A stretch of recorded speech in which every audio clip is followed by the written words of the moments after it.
warahmatullahi wabarakatuh. Hai everyone, saya Sal Safira. Di video saya kali ini yang bertema tentang menjawab soal ulangan tengah semester. Oke, tanpa lama-lama langsung saja soal nomor 1, yaitu jelaskan peran saudara dalam menyikapi konsep ketahanan nasional, khususnya di bidang pendidikan sebagaimana tujuan bangsa Indonesia merdeka. Oke, jawaban saya adalah mahasiswa memiliki peran strategis dalam menyikapi konsep ketahanan nasional, khususnya di bidang pendidikan, sesuai dengan tujuan bangsa Indonesia merdeka. Yang pertama, sebagai agen perubahan, yaitu maksudnya mahasiswa harus menjadi pembelajar yang kritis dan inovatif, mampu memberikan solusi atas berbagai masalah bangsa, termasuk dalam bidang pendidikan yang menjadi fondasi ketahanan nasional.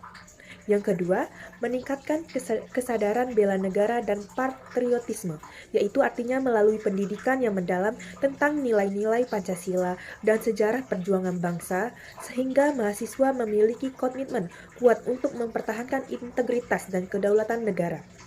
Yang ketiga, mengembangkan karakter dan moralitas tinggi, yaitu artinya serta menghargai keberagaman budaya yang sosial yang penting untuk menjaga persatuan bangsa dan ketahanan sosial budaya. Yang keempat, berperan aktif dalam inovasi dan penelitian, yaitu di bidang pendidikan untuk meningkatkan kualitas sumber daya manusia yang menjadi tulang punggung kemajuan bangsa dan ketahanan nasional. Yang kelima, menjadi pelopor dalam memajukan pendidikan yang inklusif dan berkeadilan, sehingga tujuan bangsa Indonesia merdeka dalam menciptakan masyarakat yang cerdas dan sejahtera dapat tercapai. Oke, lanjut soal yang nomor 2, yaitu dalam lingkup skala nasional kita mengenal wawasan Nusantara. Coba saudara narasikan wawasan saudara dalam lingkup daerah, provinsi, kabupaten, atau kota, khususnya Provinsi Lampung atau bisa provinsi lainnya sesuai asal dan nama saudara tinggal.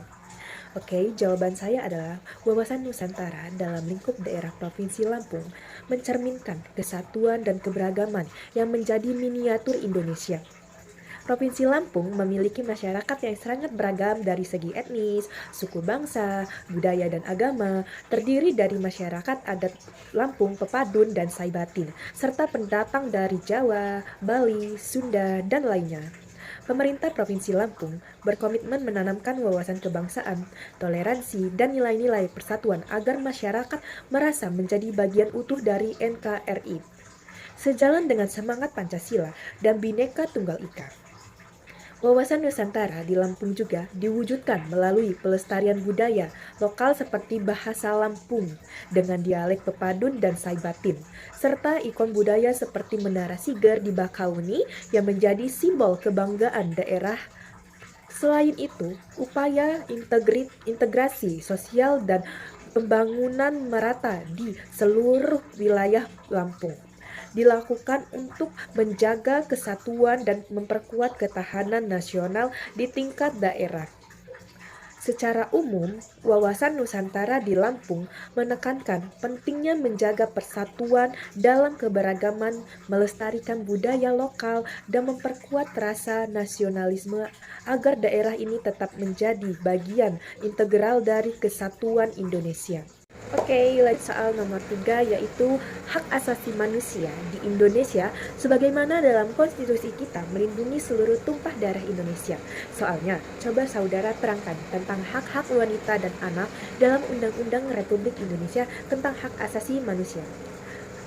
Jawaban saya adalah hak-hak wanita dan anak dalam Undang-Undang Republik Indonesia tentang hak asasi manusia atau yang sering kita kenal dengan HAM diatur secara tegas untuk menjamin perlindungan, kesetaraan, dan pemenuhan hak mereka sebagai bagian dari warga negara.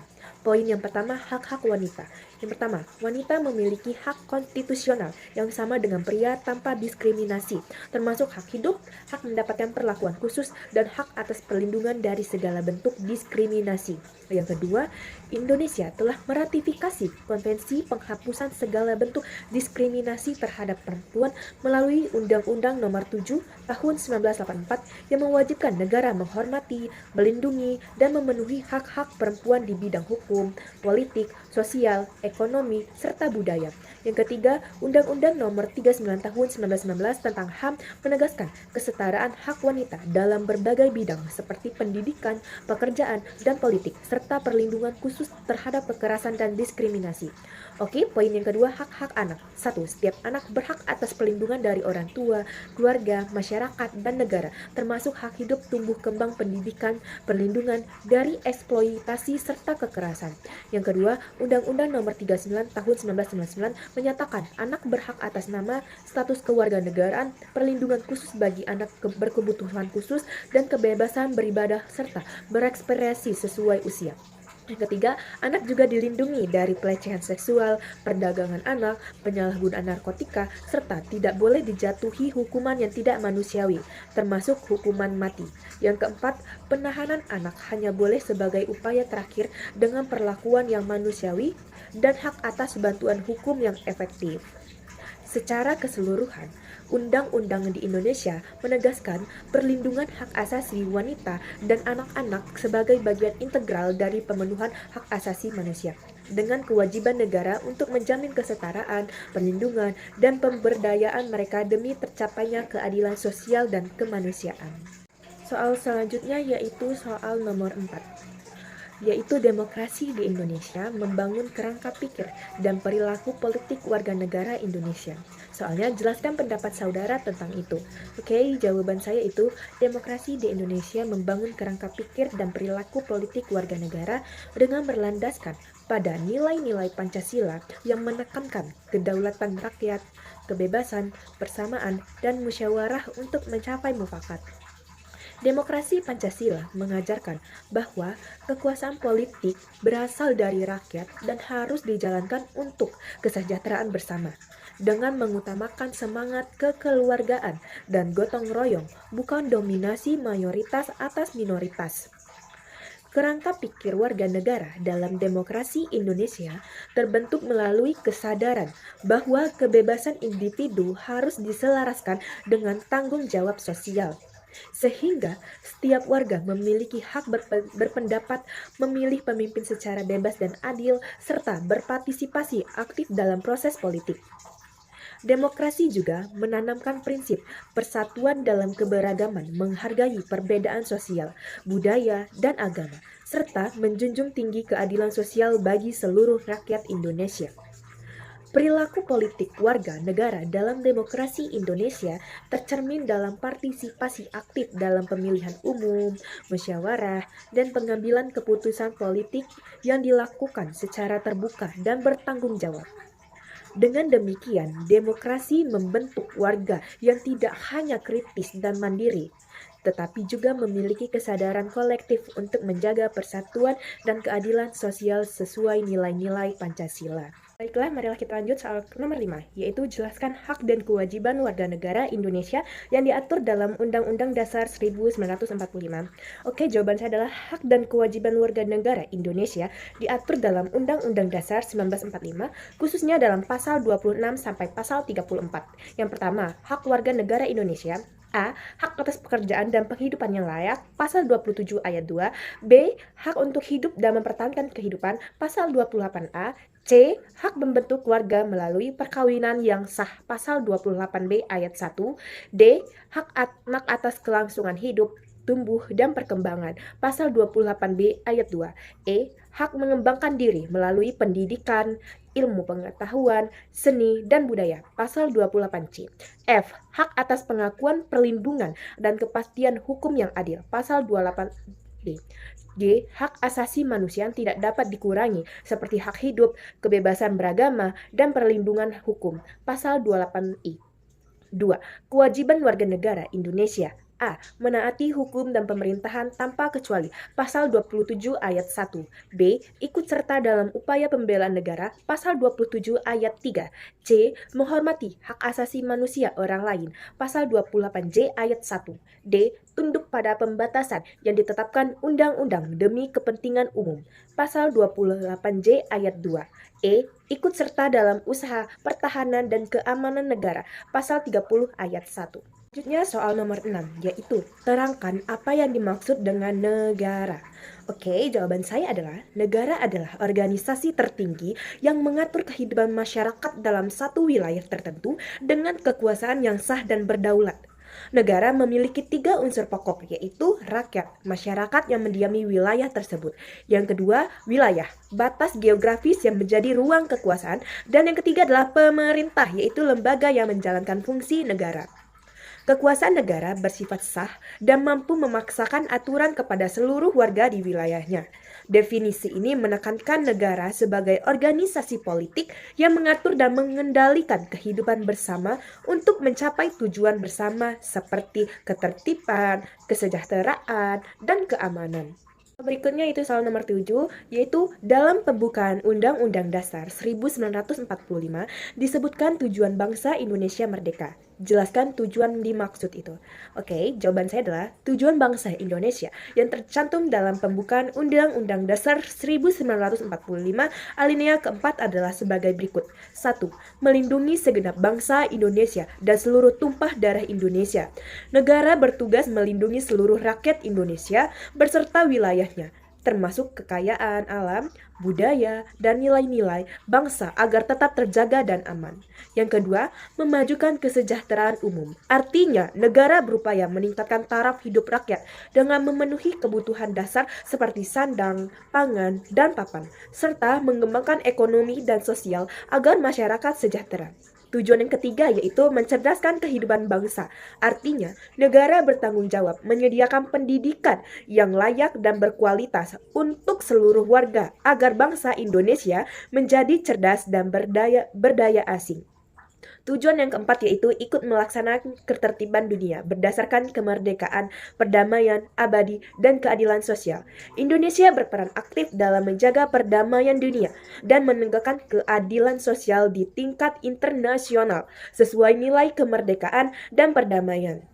Keempat tujuan ini menjadi pedoman dalam penyelenggaraan negara untuk mewujudkan kehidupan yang adil, makmur, dan damai bagi seluruh rakyat Indonesia. Oke, next soal nomor 8 yaitu simbol Bhinneka Tunggal Ika memiliki arti walaupun berbeda-beda tapi satu tujuan. Terangkan apa yang saudara pahami tentang itu. Oke, yang saya pahami tentang simbol Bhinneka Tunggal Ika ialah memiliki arti bahwa meskipun bangsa Indonesia terdiri dari berbagai perbedaan seperti suku, agama, budaya, dan ras, pada hakikatnya tetap satu kesatuan yang utuh dan tidak terpisahkan. Secara harfiah, bineka berarti berbeda-beda atau beraneka ragam. Tunggal berarti satu dan ika berarti itu. Sehingga maknanya adalah berbeda-beda tetapi tetap satu jua. Pemahaman tentang Bhinneka Tunggal Ika mengajarkan pentingnya pertama, menghargai keberagaman seperti kekayaan bangsa Indonesia. Yang kedua, menjunjung tinggi persatuan dan kesatuan meski ada perbedaan. Yang ketiga, menumbuhkan toleransi dan saling menghormati antar sesama warga negara. Yang keempat, menjadi landasan untuk menjaga kerukunan sosial dan membangun nasionalisme. Yang kelima, memperkuat identitas nasional Indonesia sebagai bangsa yang pluralistik namun bersatu dalam tujuan bersama. Yang keenam, dengan demikian, Bhinneka Tunggal Ika bukan hanya semboyan, melainkan prinsip hidup berbangsa yang menegaskan bahwa perbedaan bukanlah penghalang, melainkan kekuatan untuk bersatu mencapai tujuan bersama sebagai bangsa Indonesia. Selanjutnya soal nomor 9 yaitu sebagai mahasiswa, saudara memiliki klaster tersendiri sebagai warga negara. Mahasiswa dituntut untuk cerdas, kritis, dan aktif berwarga negara. Mengapa demikian? Terangkan penjelasan saudara. Oke, jawaban saya adalah mahasiswa dituntut untuk cerdas, kritis, dan aktif berwarga negara karena mereka berperan sebagai agen perubahan yang memiliki tanggung jawab besar dalam pembangunan bangsa dan negara. Sebagai warga negara yang sedang menempuh pendidikan tinggi, mahasiswa harus mampu berpikir kritis untuk menganalisis berbagai persoalan sosial, politik, dan budaya yang ada di masyarakat, serta memberikan solusi yang konstruktif. Selain itu, mahasiswa juga berfungsi sebagai memperdaya masyarakat dengan memberikan pemahaman tentang hak dan kewajiban warga negara serta ikut aktif dalam organisasi sosial sebagai bentuk partisipasi dalam kehidupan bermasyarakat. Dengan kecerdasan dan keaktifan tersebut, mahasiswa dapat mengontrol kebijakan pemerintah dan menyampaikan aspirasi masyarakat secara tepat, sehingga menjadi penyambung lidah antara pemerintah dan rakyat.